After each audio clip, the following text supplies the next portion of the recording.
vai ser 6x mais 5 elevado a 3. Aí a derivada do f de x vai ser...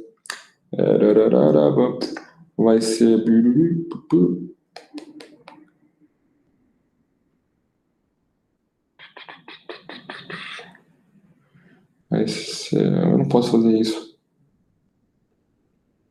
Ou eu posso fazer isso? Deixa eu ver se eu posso fazer isso. Vai ser 3 vezes 6x mais 5 ao quadrado. Será que eu posso fazer isso? Recomendo que tu veja o passo a passo do que eu fiz lá naquela derivadinha. Porque é sempre a mesma receita de bolo. Isso é u, deriva. Agora você tem uma função de u ao cubo, no caso. Deriva. As duas derivadinhas que você escrever do ladinho, multiplica. Pronto, você tem a resposta. Eu derivei o u, eu encontrei 6x mais 5, beleza? du dx é 6x mais 5, isso aí. Du dx. Eu preciso... 6x mais 5. Aí o que acontece? Eu vou levar o 6x mais 5 agora ali para dentro, tá? Não. Não? Você não vai levar a derivada para dentro, porque isso aqui é u. Então você vai substituir isso por u, vai trocar tudo isso aqui por u. Para que a tua função vire uma função de u. Então a f de u vai ser u ao cubo. E daí você deriva f de u. Então, f de u vai ser u ao cubo. Ah, entendi. Agora eu preciso pegar, então, o...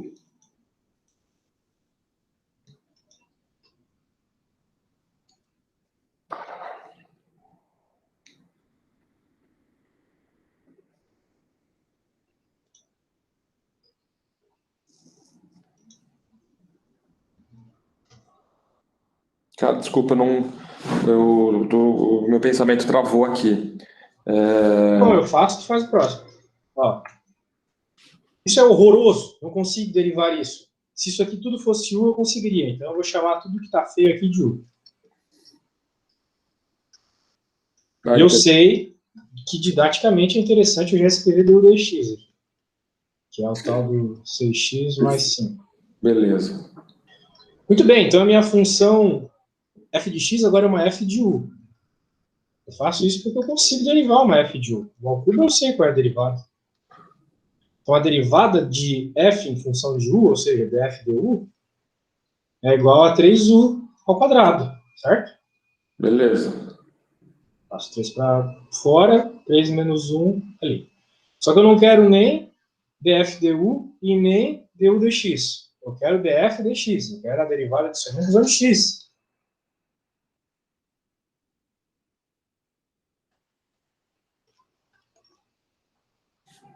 Que, pela lógica matemática, eu posso dizer que é igual a 1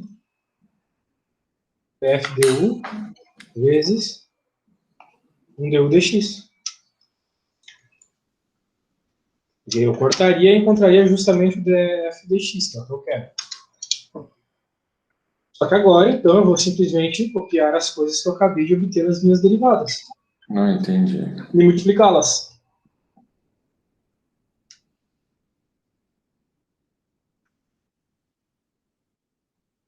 Pronto, claro, eu não quero as coisas com u, eu quero só x.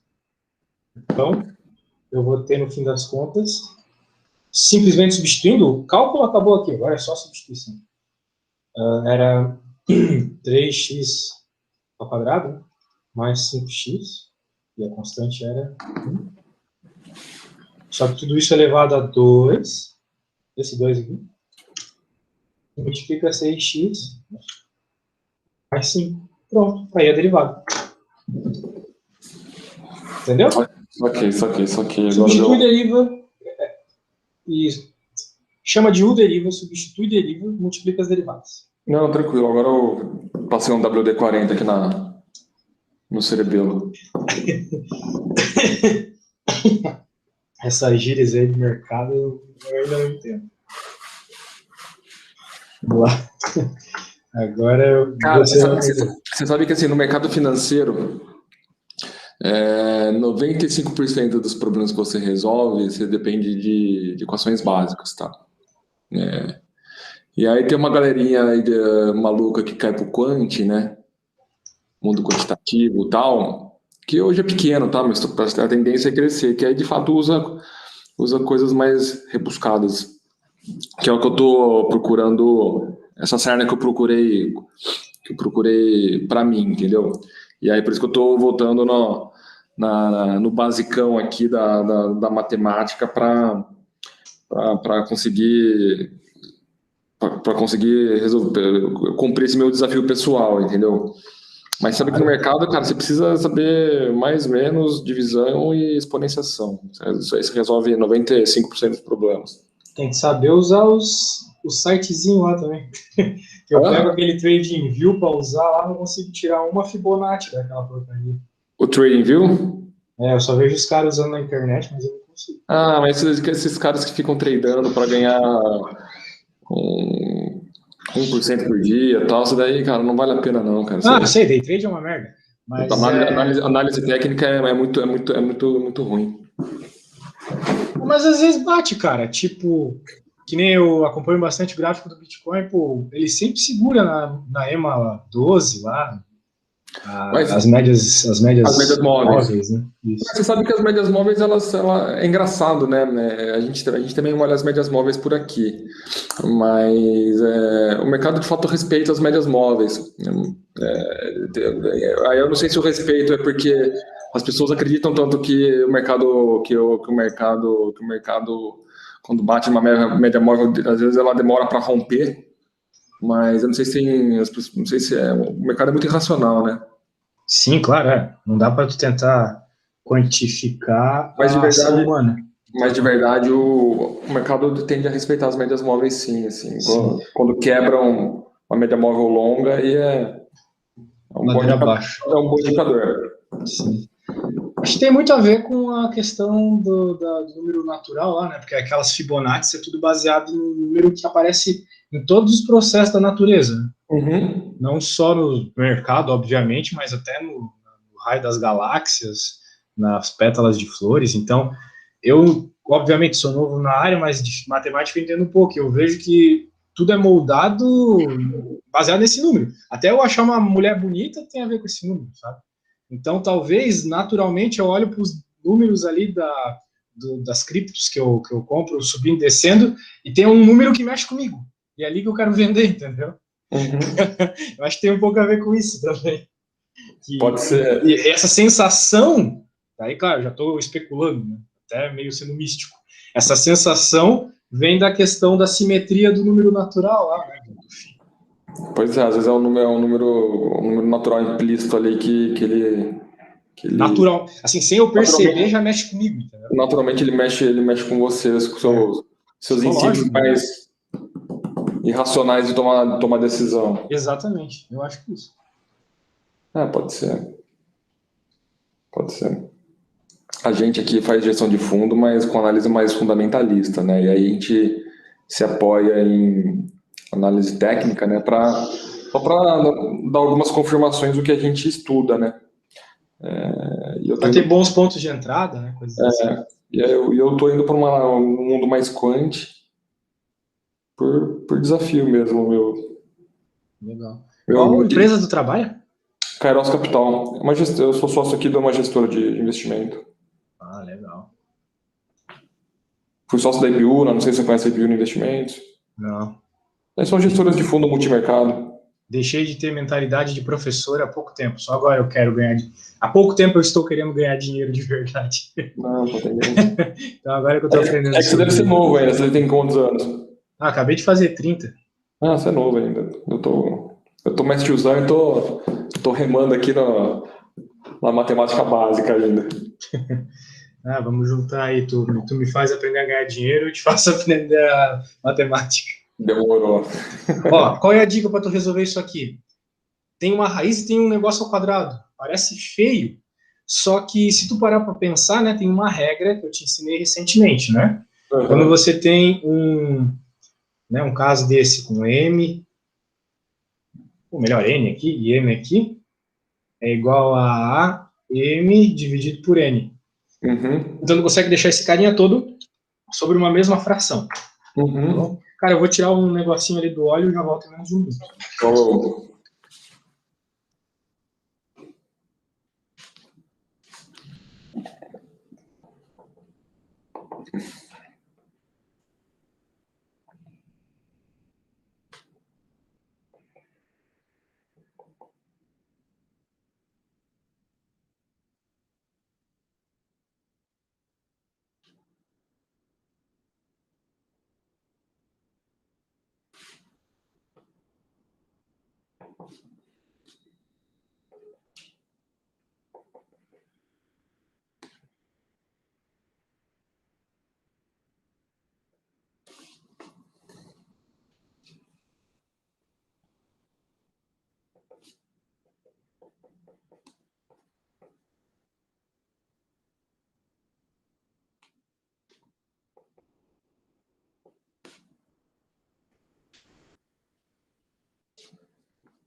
Voltei. Tava uma desgraça lá na cozinha, mas voltei.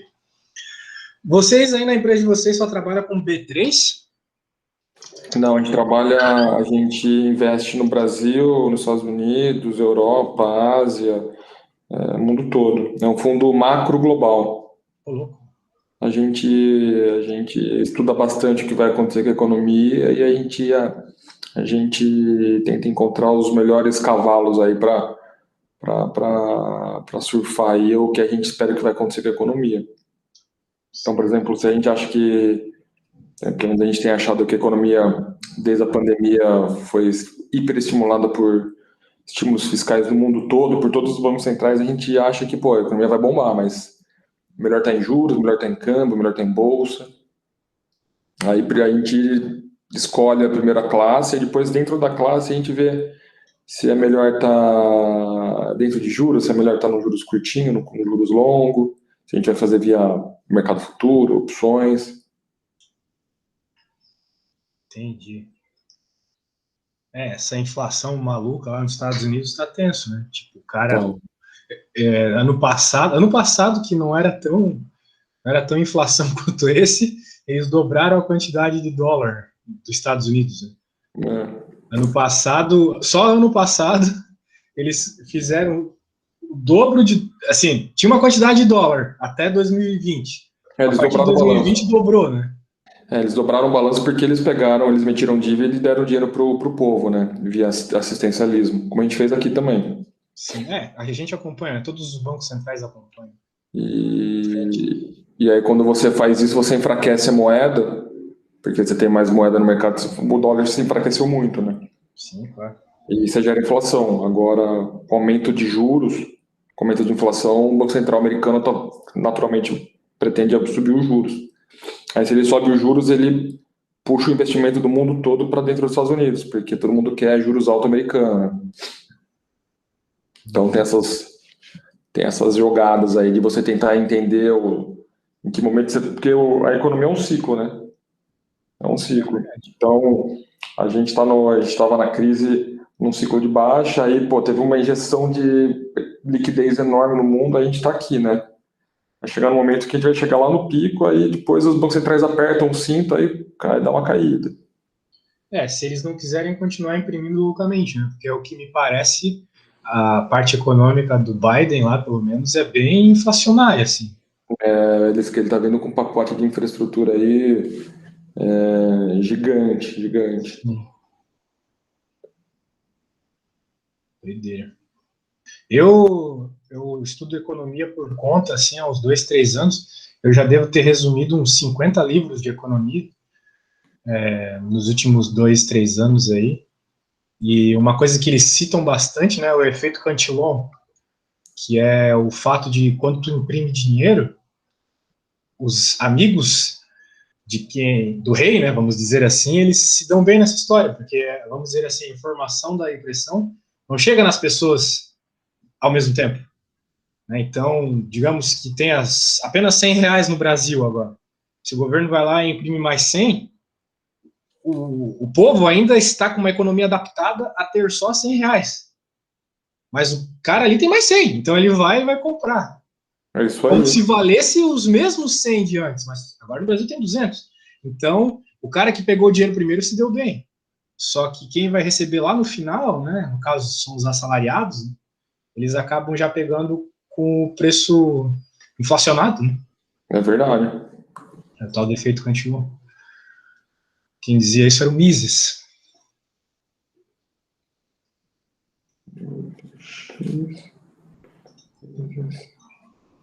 X deu 2x mais 1.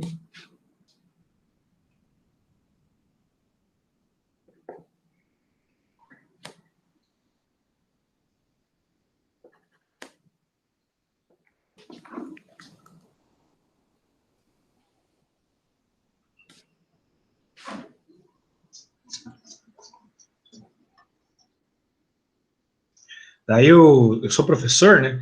Uhum. Infelizmente, eu tive que dar aula no ensino público ano 2019. Eu tinha Uhum. que escutar cada idiotice de professor de história, filosofia, do tipo, a crise de 29 foi causada pelo capitalismo malvadão. Daí eu penso assim, a crise de 29 ela foi causada justamente pela injeção de moeda. É Pela isso primeira aí. vez foi uma injeção absurda, né? É isso aí.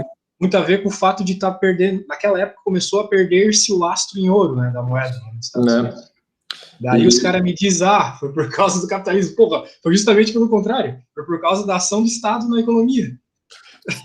você sabe que tem uns episódios muito legais eu não sei se é acho que tem no YouTube, não sei se é do The Research Channel ou se é do HBO, que fala sobre Keynes, que fala sobre os principais pensadores econômicos. Eu sugiro você dar uma lida, você vê.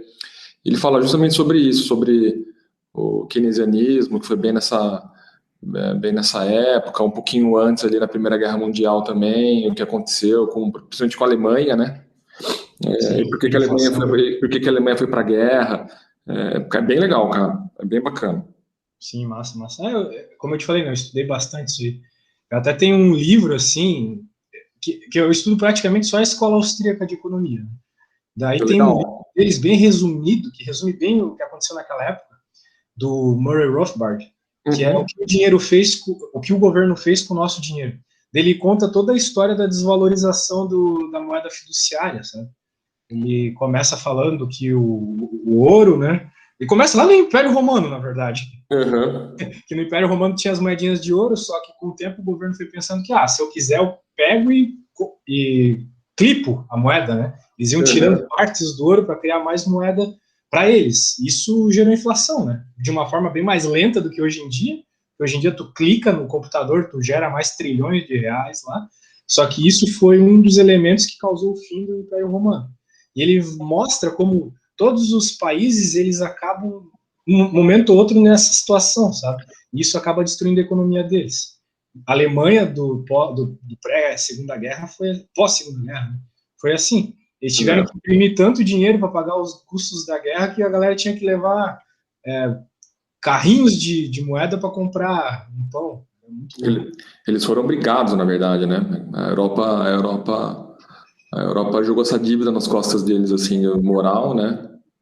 Uhum. Eles foram meio que obrigados a assumir a pica da guerra, né? E aí tiveram que imprimir possalmente uma quantidade de moeda assim gigante.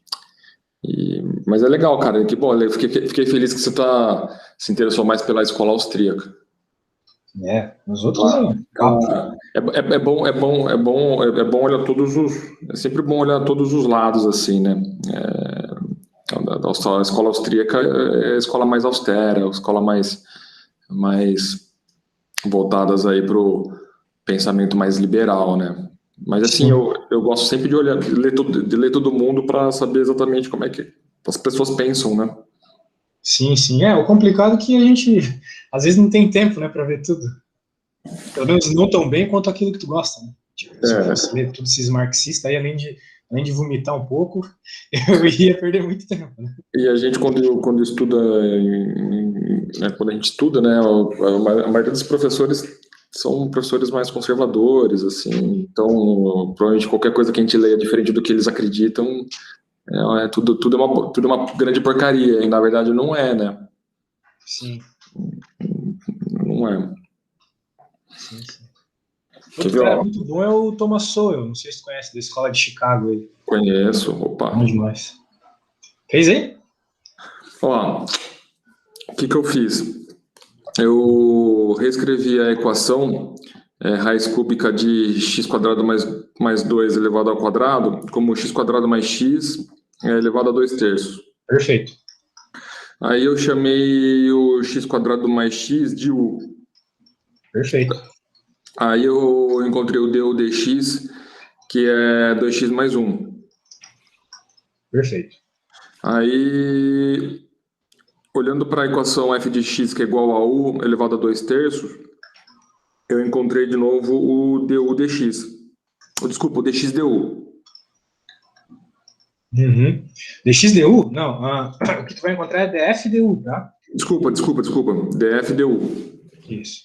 Vai encontrar DFDU. O df-du, ele é 2 terços vezes u elevado a menos 1 terço. 2 terços vezes U elevado a menos 2 terços. Isso aí. Perfeito. E agora? Aí a gente tem que fazer du dx vezes df-du. Isso. Tem que multiplicar as derivadinhas, basicamente. Isso. Aí vai ser o 2x mais 1 vezes o 2 terços de u elevado a 1 terço, menos 1 terço. Isso. Esse daí, então, é a nossa... Eu parei aí, na verdade, depois a gente começou a conversar e Tá praticamente terminada. A questão é que tu não pode deixar tua resposta em função de U, uma vez que tu está procurando a derivada em função de X, né? então, aí o que eu ia fazer agora é dentro do 2 terços de u mais x, eu ia substituir pelo x O que é quadrado o, mais x. isso, que é o U, né? Que é o X quadrado mais X, exatamente. Então, vai ser 2 terços de x quadrado mais x elevado a menos 2 terços vezes 2x mais 1. Perfeito. Essa é a derivada. Perfeito. É isso aí. Boa. Então, a gente olha assim, né? Meio esquisito, mas nada demais. Então, claro, tem alguns métodos para resolver um pouco mais rápido, mas vamos dizer, o método geral, que funciona para qualquer derivada, é esse. E é um método que é um passo a passo, uma receita de bolo, então é interessante a gente aprender ele primeiro, para depois ver algumas formas mais simplificadas de fazer. Tá?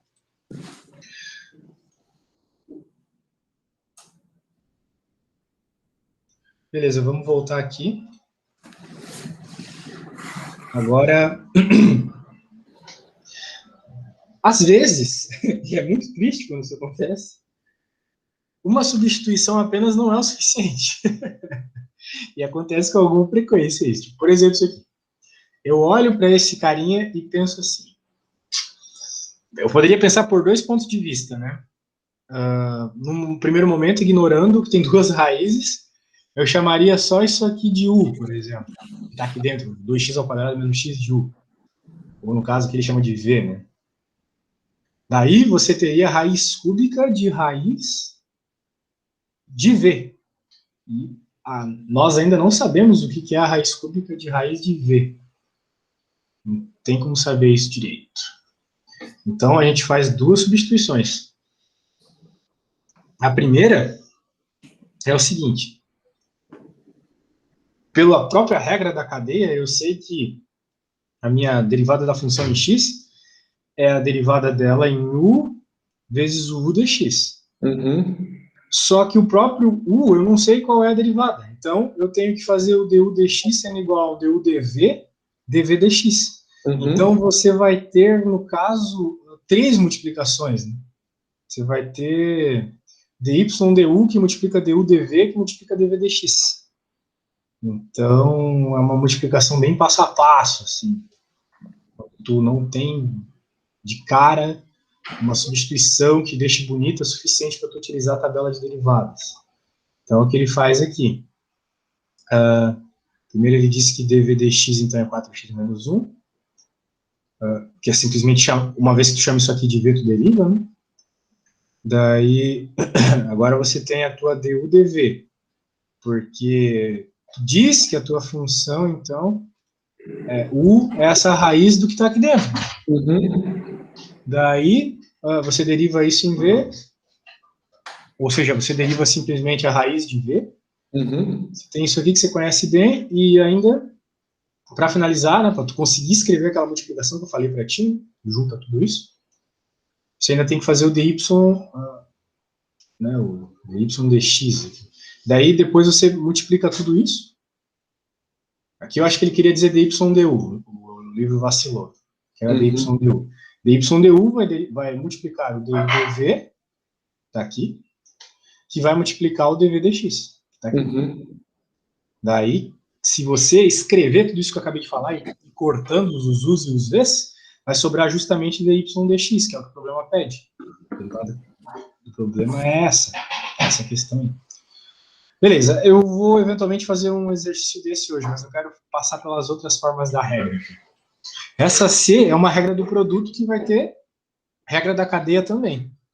Porque eu observo claramente uma multiplicação aqui por um termo ainda que tu vai ter que aplicar a regra do quociente. Então, é uma daquelas derivadas que é simples, mas é muito longa. É muito longa. Vai derivar esse mano pela regra da cadeia, e esse aqui pela regra do quociente, e nisso tudo tu já vês a regra do produto. Então, pela regra da cadeia, ele não mostra, mas ele resolve aqui de um jeito bem rápido. Veja o que ele fez. Nós tínhamos essa função, ele passou esse 4 multiplicando,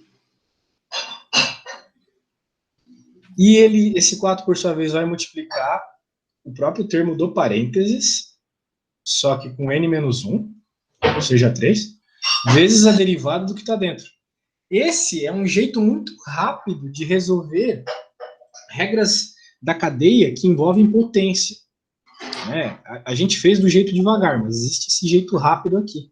Você sabe que no curso que eu estou fazendo, né, que eles deram aquele 1 mês de aula de tudo que a gente está vendo de forma mais detalhada, mas lá eles passaram mais rápido, eles resolvem a regra da cadeia dessa forma aí.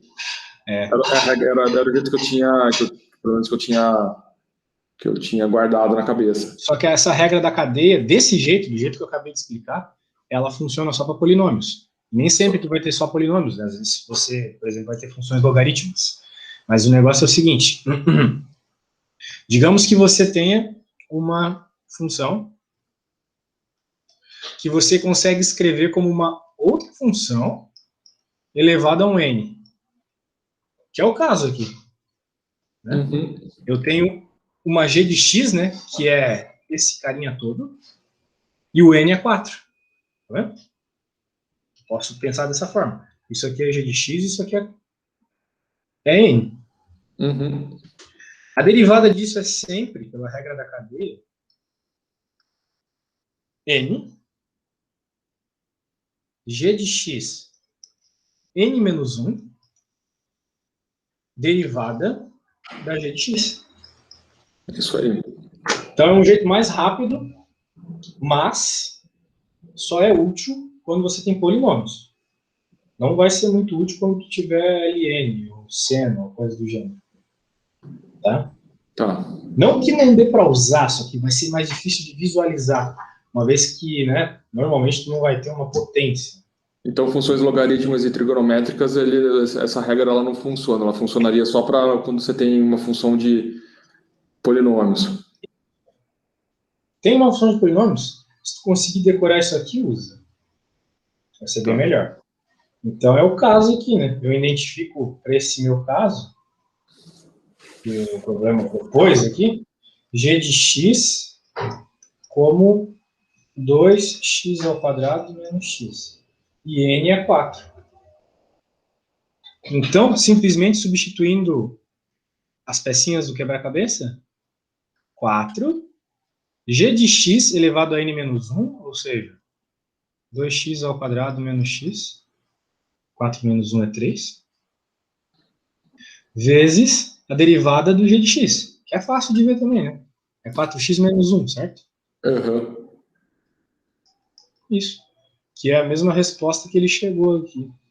Ó, 4, 4x menos 1 aqui, isso aqui. Beleza? Beleza. Beleza. Então, novamente, vou te propor para você fazer uma dessa. Claro, vou te mandar o que eu acabei de fazer aqui. E eu vou falar para você fazer, vamos ver, ao cubo mais x mais 3, X ao cubo elevado a 32. mais x mais 3 elevado a 32. Isso, quero que você derive isso aí. Então vamos lá. Vai Vou ser te passar aqui o que eu fiz. a derivada do que está dentro e a derivada do que está fora, que eles falam. Então vai ser 3 Qualquer coisa, dá uma olhadinha no que eu te mandei, tá? mais 1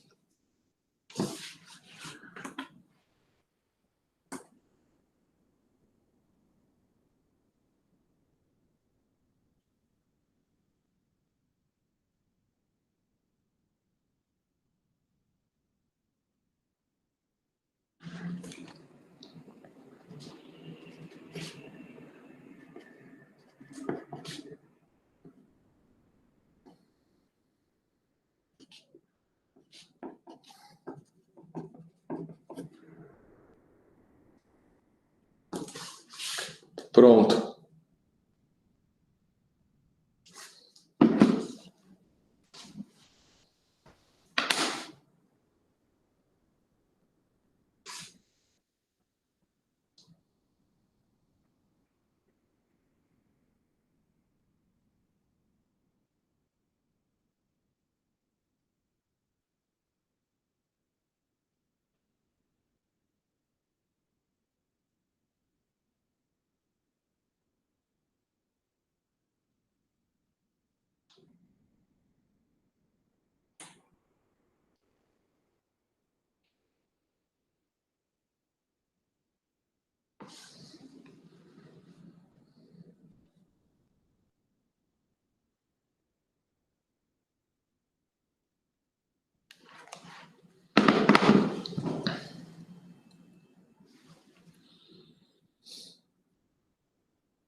Desculpa, probleminha aqui. Conseguiu terminar? Consegui. Show, ficou como? 32 vezes x ao cubo mais x mais 3 elevado a 31 vezes 3x² mais 1. Isso. Então, quando aparecer uma coisa dessa, nossa, que alegria. Né? E é aquele lance lá, tem sempre o jeito esperto e o jeito não tão esperto. Um cara, talvez não tão esperto, pode olhar isso aqui e pensar, ah, tudo bem, eu multiplico isso 32 vezes, depois derivo. Pela regra da soma, só que não vai dar muito certo isso. Entendeu? Então, beleza. Então vamos voltar agora para a apostila. Olha, dominando essa regra da cadeia, eu acho que a gente já pode começar a ver coisas das listinhas que tu me mandou. Porque é o que tem de mais ferramental aqui. Assim, o que estaria faltando, tá? O que estaria faltando é o seguinte, acho que na sequência disso, ver integral, e depois de integral ir para equações diferenciais.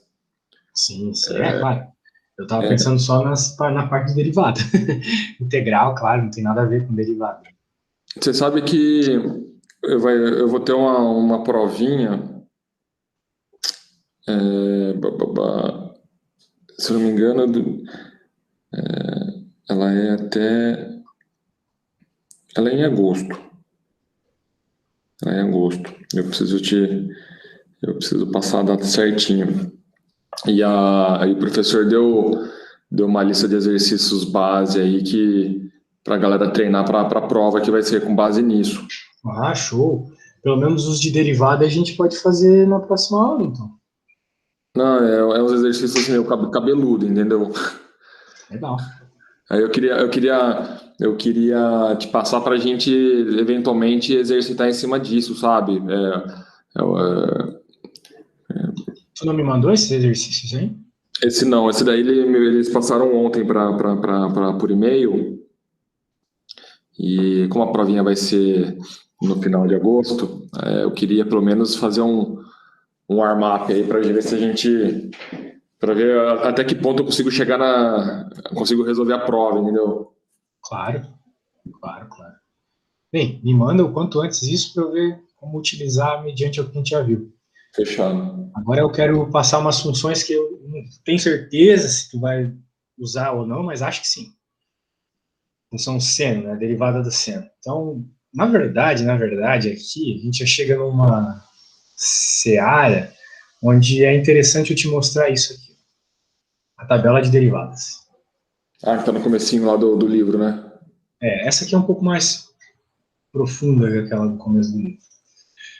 Tem derivadas, tu vai ter que decorar, sabe?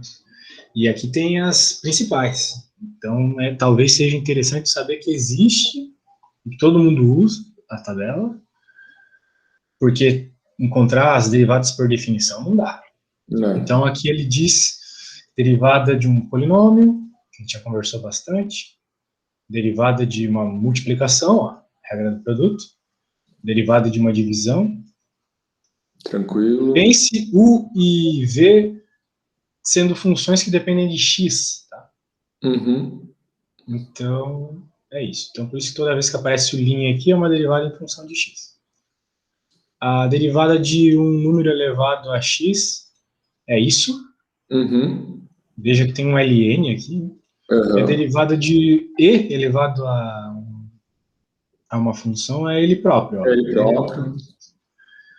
Logaritmo e ln seguem uma lógica parecida. O ln, que é o mais importante aqui, é o linha sobre u. Uhum. E tem a derivada das funções trigonométricas, que são várias. Eu já tinha meio que decorado que a derivada de seno é cosseno é menos seno. As principais são essas duas. Tangente é a secante. Eu já tinha decorado algumas já. Todas as relações trigonométricas, elas saem dessas duas aí. Então, se tu decorar essas duas, tu sabe tudo. Só vai precisar adaptar o teu problema. É uma coisa meio chata, às vezes, é as arco, né? As funções inversas. Essa daí eu confesso que eu nem imagino que seja, tá? Bem, o que é um arco-seno, né? Está escrito ali, arco-seno.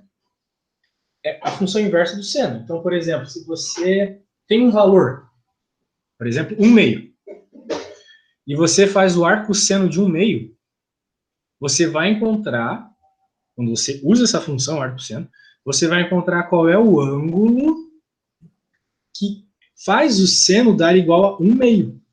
Como se fosse uma função inversa, entendeu? Entendi. É tipo raiz quadrada e elevar ao quadrado. Entendi.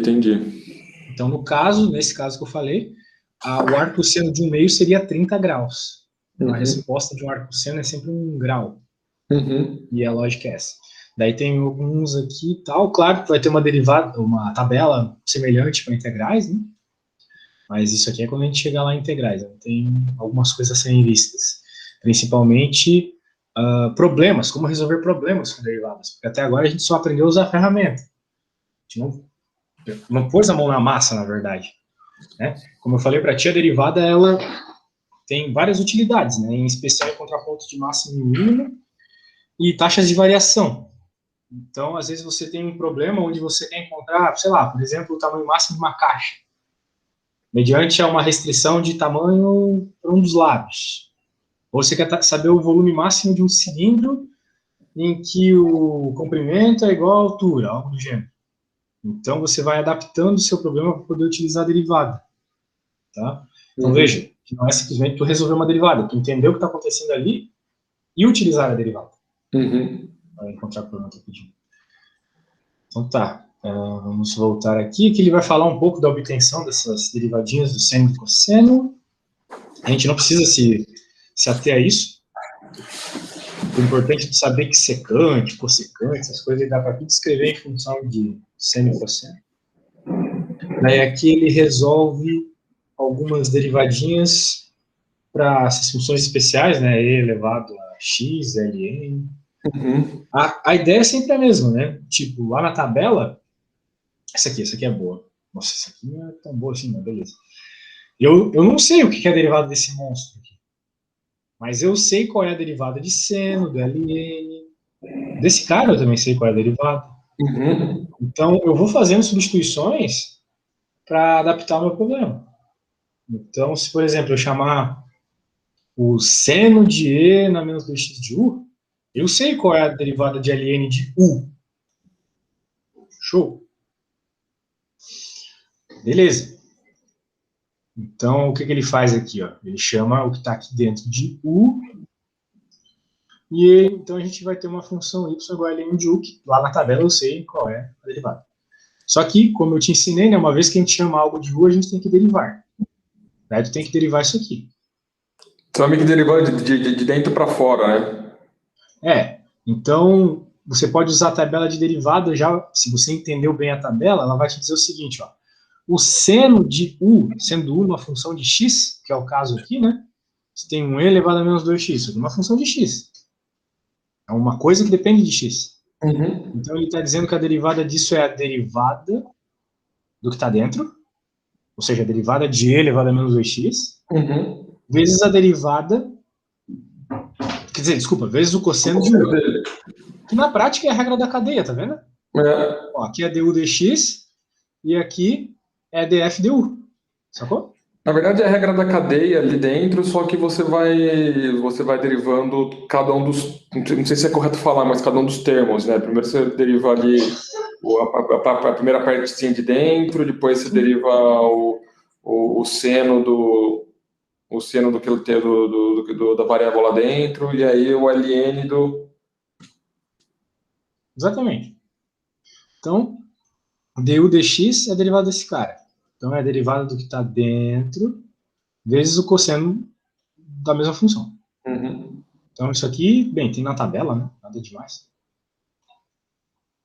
Tu vê lá na tabela que e, aqui, ó, e elevado a u é a derivada do u, que multiplica e elevado a u. Então, é o que a gente tem aqui, ó. Derivada do u, tá vendo? Isso aqui é o teu u, no momento. Tua nova incógnita, vamos dizer assim. Derivada disso, vezes ele próprio. Beleza, daí então você encontrou que o linha é tudo isso. O linha é tudo isso, agora você vai ter que derivar o y, ln de u, que é isso aqui. E uma vez que você tem tudo isso, você só multiplica tudo e já era. Resolvida a conta. Beleza? Então eles falaram, é só utilizar a tabela. Entender o que é cada elemento ali na tabela e aplicar para o teu problema. Independente da função especial que tu tiver. Tá bom? É tu olhar para a função e pensar, pô, isso está na tabela. E colocar as pecinhas do quebra-cabeça no lugar certo. Certo? Legal. Deixa eu te fazer uma pergunta. Para eu chegar a ter um conforto razoável com equações diferenciais, o ferramental que eu vou precisar vai ser basicamente derivadas, integrais e limites? É tudo isso? Ou tem algum especificamente que você fala, pô, essa aqui você precisa estar muito confortável para conseguir chegar bem nas equações diferenciais? Para tu saber o básico de equação diferencial, tu tem que saber integrar.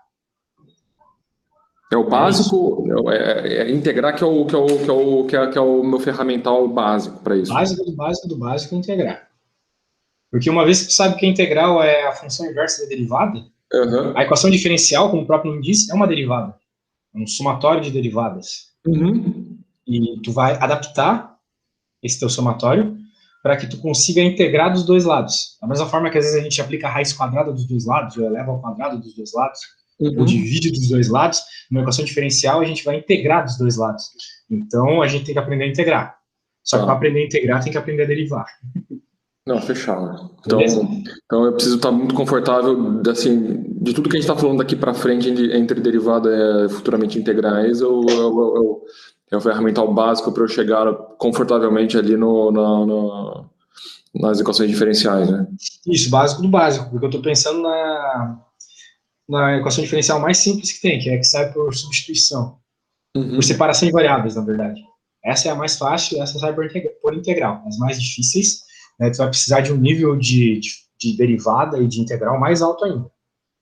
Mas acho que para um primeiro momento, o que a gente está vendo aqui já é uma boa introdução a equações diferenciais, tá? Eu vou te passar os exercícios de aquecimento da prova. E aí eu queria que você fosse sincero comigo e falasse assim, cara, assim, o primeiro, você tá, de duas uma, você tá fudido, vai levar muito tempo, pro onde você Certo. tá, de onde você tá até onde você precisa chegar. Eu vou falar, não, cara, dá pra gente ir, entendeu? Eu sei que, eu Bem, sei que, tu me manda e eu eu analiso. sei que é bem provável que seja a resposta um, tipo, você tá fudido e você vai demorar um ano lunar aí pra conseguir fazer esse catch-up aí. Talvez, mas tu tá indo rápido, isso é bom. Acho que isso vai Mas o que você ajudar acha? Sem bastante. ciência, você acha que tá indo meia boca, tá indo bem? Então, é que cálculo 1, cara, é um curso de 90 horas, né? Então a gente fez quantas até agora? 4, 5? Não sei. É, A gente fez pouca coisa e, obviamente, a gente pulou muitas das coisas que eu sei que não serão tão úteis. Então vai depender da tua aptidão. Até agora tu tá conseguindo fazer tudo que eu tô pedindo. Vamos ver se vai continuar assim nas equações diferenciais, né? tá. Beleza? Mas me manda Fechado. lá que eu dou uma olhada e já te aviso, beleza? Fechado, então. Então tá, meu querido. Vamos Até lá. semana que vem, né?